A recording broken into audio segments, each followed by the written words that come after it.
Chapter 57 of Great Expectations, by Charles Dickens. Now that I was left wholly to myself, I gave notice of my intention to quit the chambers in the Temple as soon as my tenancy could legally determine, and in the meanwhile to underlet them. At once I put bills up in windows, for I was in debt and had scarcely any money, and began to be seriously alarmed by the state of my affairs. I ought rather to write that I should have been alarmed if I had any energy and concentration enough to help me clear the perception of any truth beyond the fact that I was falling very ill. The late stress upon me had enabled me to put off illness, but not to put it away. I knew that it was coming on me now, and I knew very little else, and was even careless as to that. For a day or two I lay on the sofa or on the floor, anywhere, according as I happened to sink down, with a heavy head and aching limbs, and no purpose and no power. Then there came one night which appeared of great duration, and which teemed with anxiety and horror, and when in the morning I tried to sit up in my bed and think of it, I found I could not do so. Whether I really had been down in Garden Court in the dead of the night, groping about for the boat that I supposed to be there, whether I had 2 or 3 times come to myself on the staircase with great terror, not knowing how I had got out of bed, whether I had found myself lighting the lamp, possessed by the idea that he was coming up the stairs, and that the lights were blown out, whether I had been inexpressibly harassed by the distracted talking, laughing, and groaning of someone, and had half suspected those sounds to be of my own making, whether there had been a closed iron furnace in a dark corner of the room, and a voice had called out over and over again that Miss Havisham was consuming within it. These were things that I tried to settle with myself, and to get into some order, as I lay that morning on my bed. But the vapour of a lime kiln would come between me and them, disordering them all, and it was through the vapour at last I saw 2 men looking at me. "What do you want?" I asked, starting. "I don't know you." "Well, sir," returned one of them, bending down and touching me on the shoulder, "this is a matter that you'll soon arrange, I dare say, but you're arrested." "What's the debt?" £123 15 6, jeweller's account, I think. "What is to be done?" "You'd better come to my house," said the man. "I keep a very nice house." I made some attempt to get up and dress myself. When I next attended to them, they were standing a little off on the bed, looking at me. I still lay there. "You see my state," said I. "I would come with you if I could, but indeed I am quite unable. If you take me from here, I think I shall die by the way." Perhaps they replied, or argued the point, or tried to encourage me to believe that I was better than I thought, forasmuch as they hang in my memory by only this one slender thread. I don't know what they did, except that they forbore to remove me. That I had a fever and was avoided, that I suffered greatly, that I often lost my reason, that the time seemed interminable, that I confounded impossible existences with my own identity, that I was a brick in the house wall, and yet entreating to be released from the giddy place where the builders had set me, that I was a steel beam of a vast engine, clashing and whirling over a gulf, and yet that I implored in my own person to have the engine stopped, and my part in it hammered off, that I passed through these phases of disease, I know of my own remembrance, and did in some sort know at the time, that I sometimes struggled with real people, in the belief that they were murderers, and that I would at once comprehend that they had meant to do me good, and would then sink exhausted in their arms, and suffer them to lay me down. I also knew at the time, but above all, I knew that there was a constant tendency in all these people, who, when I was very ill, would present all kinds of extraordinary transformations of the human face, and would be much dilated in size. Above all, I say, I knew that there was an extraordinary tendency in all these people, sooner or later, to settle down to the likeness of Joe. After I had turned the worst point of my illness, I began to notice that while all its other features changed, this one consistent feature did not change. Whoever came about me settled down into Joe. I opened my eyes in the night, and I saw in the great chair at the bedside Joe. I opened my eyes in the day, and sitting on the window seat smoking his pipe in the shaded open window, still I saw Joe. I asked for a cooling drink, and the dear hand that gave it me was Joe's. I sank back on my pillow after drinking, and the face that looked so hopefully and tenderly upon me was the face of Joe. At last, one day, I took courage and said, "Is it Joe?" And the dear old home voice answered, "Which it are, old chap." "Oh, Joe, you break my heart. Look angry at me, Joe. Joe, strike me. Joe, tell me of my ingratitude. Don't be so good to me." For Joe had actually laid his head down on the pillow at my side, and put his arm around my neck, in his joy that I knew him. "Which dear old Pip, old chap," said Joe. "You and me was ever friends, and when you're well enough to go out for a ride, what larks!" After which Joe withdrew to the window, and stood with his back towards me, wiping his eyes. And as my extreme weakness prevented me from getting up and going to him, I lay there penitently whispering, "Oh, God bless him! God bless this gentle Christian man!" Joe's eyes were red when I next found him beside me, but I was holding his hand, and we both felt happy. "How long, dear Joe?" "Which you mean to say, Pip, how long have your illness lasted, dear old chap?" "Yes, Joe." "It's the end of May, Pip. Tomorrow is the 1st of June." "And have you been here all that time, dear Joe?" "Pretty nigh, old chap. For as I says to Biddy, when the news of your being ill were brought by letter, which it were brought by the post, and being formerly single, he is now married, though underpaid for a deal of walking and shoe leather. But wealth were not our object on his part, and marriage were the great wish of his heart." "It is so delightful to hear you, Joe. But I interrupt what you said to Biddy." "Which it were," said Joe, "that how you might be among strangers, and that how you and me, having been ever friends, a visit at such a moment might not prove unacceptable. And Biddy, her word were, go to him without loss of time. That," said Joe, summing up with his judicial air, "were the word of Biddy. Go to him, Biddy say, without loss of time. In short, I shouldn't greatly deceive you," Joe added after a little grave reflection, "if I represented to you that the word of that young woman were without a minute's loss of time." There Joe cut himself short, and informed me that I was to be talked to in great moderation, and that I was to take a little nourishment at stated frequent times, whether I felt inclined for it or not, and that I was to submit myself to all his orders. So I kissed his hand and lay quiet, while he proceeded to indite a note to Biddy, with my love in it. Evidently Biddy had taught Joe to write. As I lay in bed looking at him, it made me, in my weak state, cry again with pleasure to see the pride with which he set about his letter. My bedstead, divested of its curtains, had been removed, with me upon it, into the sitting-room, as the airiest and largest, and the carpet had been taken away, and the room kept always fresh and wholesome night and day. At my own writing-table, pushed into a corner and cumbered with little bottles, Joe now sat down to his great work, first choosing a pen from the pen-tray, as if it were a chest of large tools, and tucking up his sleeves as if he were going to wield a crowbar or a sledge-hammer. It was necessary for Joe to hold on heavily to the table with his left elbow, and to get his right leg well out behind him, before he could begin. And when he did begin, he made every downstroke so slowly that it might have been 6 feet long, while at every upstroke I could hear his pen spluttering extensively. He had a curious idea that the inkstand was on the side of him where it was not, and constantly dipped his pen into space, and seemed quite satisfied with the result.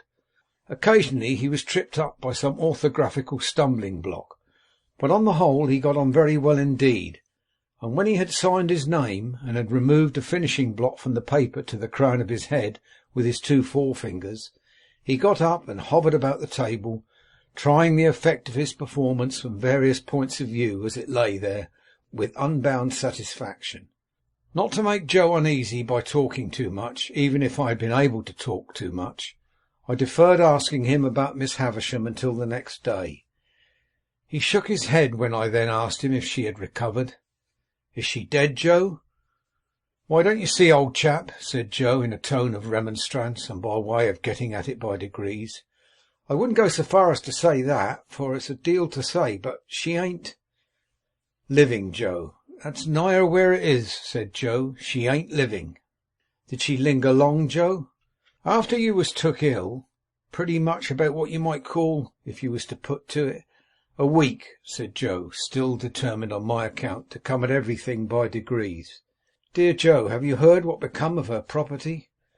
"Well, old chap," said Joe, "it do appear that she had settled the most of it, which I mean to say tied up, on Miss Estella. But she had wrote out a little codicil in her own hand a day or two before the accident, leaving a cool 4,000 to Mr. Matthew Pocket. And why do you suppose, above all things, Pip, she left that cool 4,000 unto him? Because of Pip's account of him, the said Matthew. I am told by Biddy that ere the writing," said Joe, repeating the legal turn as if it did him infinite good, "account of him, the said Matthew, and a cool 4,000, Pip." I never discovered from whom Joe derived the conventional temperature of the £4,000, but it appeared to make the sum of money more to him, and he had a manifest relish in insisting on its being cool. The account gave me great joy, as it perfected the only good thing I had done. I asked Joe whether he had heard of any of the other relations had any legacies. "Miss Sarah," said Joe, "she have £25 per annum for to buy pills, on account of being bilious. Miss Georgiana, she have £20 down. Mrs. What's them name of the wild beast with humps, old chap?" "Camels," said I, wondering why he could possibly want to know. Joe nodded. "Mrs. Camels," by which I presently understood he meant Camilla, "she had a £5 for to buy rushlights to put in her spirits when she wake up in the night." The accuracy of these recitals was sufficiently obvious to me to give me great confidence in Joe's information. "And now," said Joe, "you ain't that strong yet, old chap, that you can take in more than one additional shovelful today. Old Orlick, he's been a busting open a dwelling house."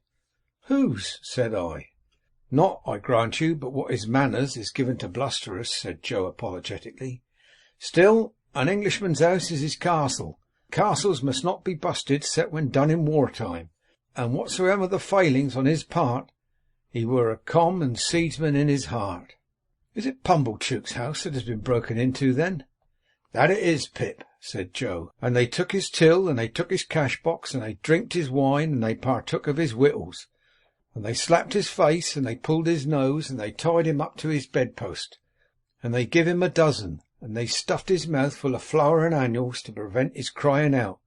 But he knowed Orlick, and Orlick's in the country jail." By these approaches we arrived at unrestricted conversation. I was slow to gain strength, but I did slowly and surely become less weak, and Joe stayed with me, and I fancied I was little Pip again.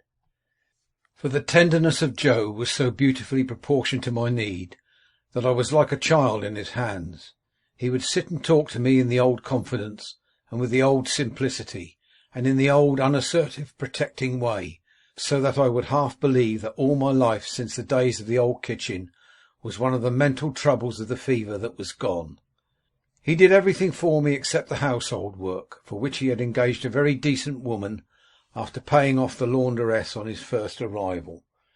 "Which I do assure you, Pip," he would often say, in explanation of that liberty, "I found her a tapping the spare bed like a cask of beer, and drawing off the feathers in a bucket for sale, which she would have tapped yourn next, and drawed it off with you a laying on it, and was then carrying away the coals gradually in the soup tureen and vegetable dishes, and the wine and spirits in your Wellington boots." We looked forward to the day when I should go out for a ride, as we had once looked forward to the day of my apprenticeship. And when the day came, and an open carriage was got into in the lane, Joe wrapped me up, took me in his arms, carried me down to it, and put me in it as if I was still the small helpless creature to whom he had so abundantly given the wealth of his great nature.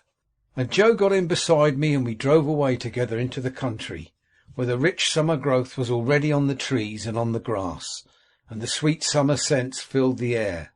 The day happened to be Sunday, and when I looked on the loveliness around me, and thought how it had grown and changed, and how the little wild flowers had been forming, and the voices of the birds had been strengthening, by day and by night, under the sun and under the stars, while poor I lay burning and tossing on my bed, The mere remembrance of having burned and tossed there came like a check upon my peace.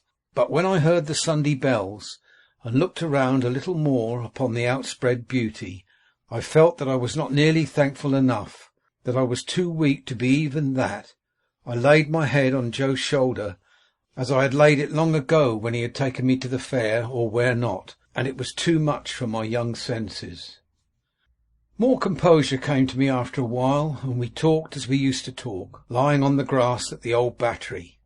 There was no change whatever in Joe. Exactly what he had been in my eyes then, he was in my eyes still, just as simply faithful and as simply right. When we got back again, and he lifted me out and carried me so easily across the court and up the stairs, I thought of that eventful Christmas day when he had carried me over the marshes, and we had not yet made any allusion to my change of fortune, nor did I know how much of my late history he was acquainted with. I was so doubtful of myself now, and put so much trust in him, that I could not satisfy myself whether I ought to refer to it when he did not. "Have you heard, Joe," I asked him that evening upon further consideration, as he smoked his pipe at the window, "who my patron was?" "I heard," returned Joe, "as it were not Miss Havisham, old chap." "Did you hear who it was, Joe?" "Well, I heard as it were a person that sent a person what give you the bank notes at the Jolly Bargeman, Pip." "So it was." "Astonishing," said Joe in the placidest way. "Did you hear that he was dead, Joe?" I presently asked with increasing diffidence. "Which, him that sent the bank notes, Pip?" "Yes." "I think," said Joe, after meditating a long time, and looking rather evasively at the window seat, "as I did hear tell how he were something or other in a general way in that direction." "Did you hear anything of his circumstances, Joe?" "Not particular, Pip." "Would you like to hear, Joe?" I was beginning, when Joe got up and came to my sofa. "Look here, old chap," said Joe, bending over me. "Ever the best of friends, ain't us, Pip?" I was ashamed to answer him. "Very good, then," said Joe, as if I had answered. "That's all right. That's agreed upon. Then why go into subjects, old chap, which is betwixt two such must be for ever unnecessary? There's subjects enough betwixt two such without unnecessary ones. Lord, to think of your poor sister and her rampages, and don't you remember Tickler?" "I do indeed, Joe." "Look'ee here, old chap," said Joe, "I done what I could to keep you and Tickler in sunders, but my power were not always fully equal to my inclinations. For when your poor sister had a mind to drop into you, it were not so much," said Joe in his favourite argumentative way, "that she dropped into me too if I put myself in opposition to her, but that she dropped into you always heavier for it. I noticed that. It ain't a grab at a man's whisker, nor yet a shake or two of the man, to which your sister was quite welcome, that had put a man off from getting a little child out of punishment. But when that little child is dropped into heavier for that grab of whisker or shaking, then that man naturally up and says to himself, 'Where is the good of what you are doing?' 'I grant you, I see the harm,' says the man, 'but I don't see the good. I call upon you, sir, therefore, to point out the good.'" "The man says," I observed, as Joe waited for me to speak. "The man says," Joe assented. "Is he right, that man?" "Dear Joe, he is always right." "Well, old chap," said Joe, "then abide by your words. If he's always right, which in general he's more likely wrong, he's right when he says this. Supposing you ever kept a little matter to yourself when you was a little child, and you kept it mostly because you knowed J. Gargery's power to part you and Tickler in sunders were not fully equal to his inclinations. Therefore I think no more of it as betwixt two such, and do not let us pass remarks on unnecessary subjects. Biddy give herself a deal of trouble with me afore I left, for I am most awful dull, as I should view it in this light, and viewing it in this light, as I should put it, both of which," said Joe, quite charmed with his logical arrangement, "being done, now this to you, a true friend, say, namely, you mustn't go overdoing it, but you must have your supper and your wine and water, and you must be put betwixt the sheets." The delicacy with which Joe dismissed this theme, and the sweet tact and kindness with which Biddy, who with her woman's wit had found me out so soon, had prepared him for it, made a deep impression on my mind. But whether Joe knew how poor I was, and how my great expectations had all dissolved, like our own marsh mists before the sun, I could not understand. Another thing in Joe that I could not understand when it first began to develop itself, but which I soon arrived at a sorrowful comprehension of, was this. As I became stronger and better, Joe became a little less easy with me. In my weakness and entire dependence on him, the dear fellow had fallen into the old tone, and called me by the old names, the dear old Pip, old chap.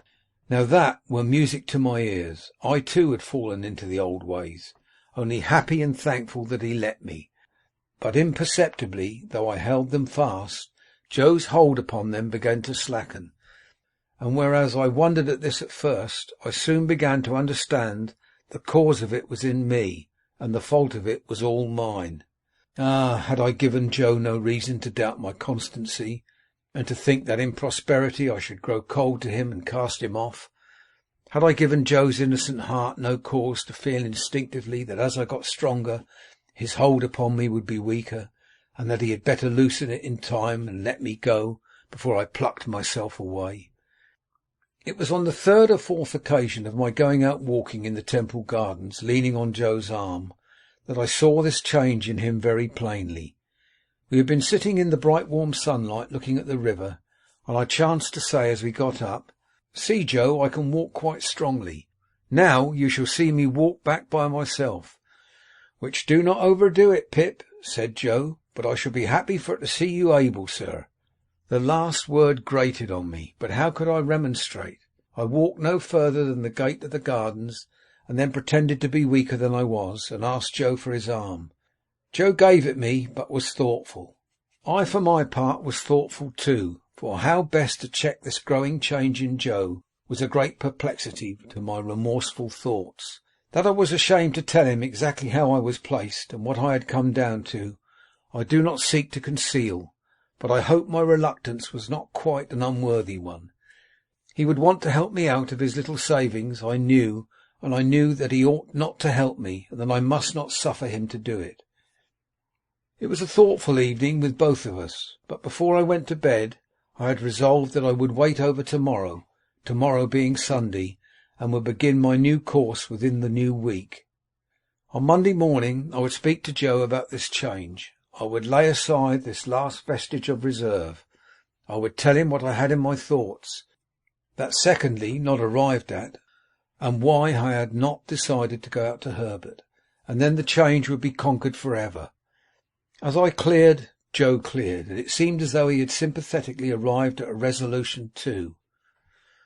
We had a quiet day on the Sunday, and we rode out into the country and then walked in the fields.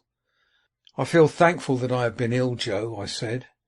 "Dear old Pip, old chap, you're almost come round, sir. It's been a memorable time for me, Joe." "Likewise for myself, sir," Joe returned. "We've had a time together, Joe, that I can never forget. There were days once, I know, that I did for a while forget, but I shall never forget these." "Pip," said Joe, appearing a little hurried and troubled, "there has been larks, and, dear sir, what have been betwixt us have been."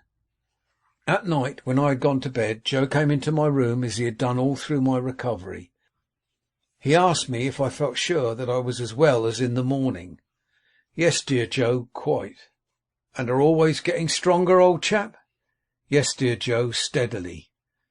Joe patted the coverlet on my shoulder with his great good hand, and said in what I thought a husky voice, "Good night." When I got up in the morning, refreshed and stronger yet, I was full of my resolution to tell Joe all without delay. I would tell him before breakfast. I would dress at once and go to his room and surprise him, for it was the first day I had been up early. I went to his room, and he was not there. Not only was he not there, but his box was gone. I hurried then to the breakfast table, and found on it a letter. These were its brief contents: "Not wishful to intrude, I have departed, for you are well again, dear Pip, and would do better without Joe. P.S. Ever the best of friends." Enclosed in the letter was a receipt for the debt and costs on which I had been arrested. Down to that moment I had vainly supposed that my creditor had withdrawn or suspended the proceedings until I should be quite recovered. I had never dreamed of Joe's having paid the money, but Joe had paid it, and the receipt was in his name. What remained for me now but to follow him to the dear old forge, and there to have out my disclosure to him, and my penitent remonstrance with him, and there to relieve my mind and heart of that reserve secondly, which had begun as a vague something lingering in my thoughts, and had formed into a settled purpose. The purpose was that I would go to Biddy, that I would show her how humbled and repentant I came back, that I would tell her how I had lost all once I hoped for, that I would remind her of her old confidences in my first unhappy time. Then I would say to her, Biddy, I think you once liked me very well when my errant heart, even while it strayed away from you, was quieter and better with you than it had ever been since. If you can like me only half as well once more, if you can take me with all my faults and disappointments on my head, if you can receive me like a forgiven child, and indeed I am as sorry, Biddy, and have as much of need of a hushing voice and a soothing hand, I hope I am a little worthier of you than I was, not much, but a little. And Biddy, it shall rest with you to say whether I shall work at the forge with Joe, or whether I shall try for any different occupation down in this country, or whether we shall go away to a distant place where an opportunity awaits me, which I set aside when it was offered until I knew your answer.